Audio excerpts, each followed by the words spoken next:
A fall in glomerular filtration rates activates. तो glomerular filtration rates जब कम हो जाता है तो क्या चीज़ एक्टिवेट होती है, ये बताना है इन ऑप्शंस में से ढूंढ करके।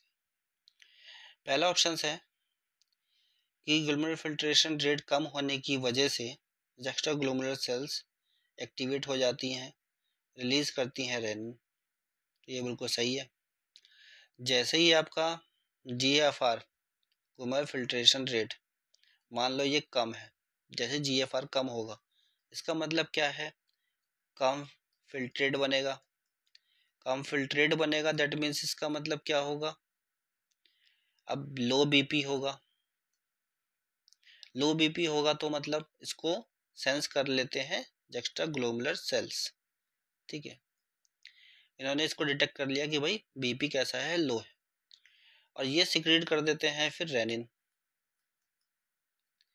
और रेनिन जो है फिर रैस पाथवे की तरह एक पाथवे चलता है, रैस पाथवे।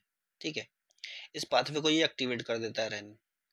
जब ये एक्टिवेट हो जाता है रैस पाथवे, तो उसके बाद आपका जो घटा हुआ था, क्या क्या चीज़ें घटी थी, एक आपका GFR घटा हुआ था तो GFR बढ़ जाएगा, दूसरा GFR जैसे ही बढ़ेगा तो आपका BP भी बढ़ जाएगा। और जैसे ही BP बढ़ गया फिर चीज़ें डिटेक्ट होंगी कि यहाँ BP बढ़ा हुआ है, तो रेनिन का जो सिक्रेशन था वो स्टॉप हो जाएगा। ठीक है, तो जो पहला ऑप्शन है वो राइट है।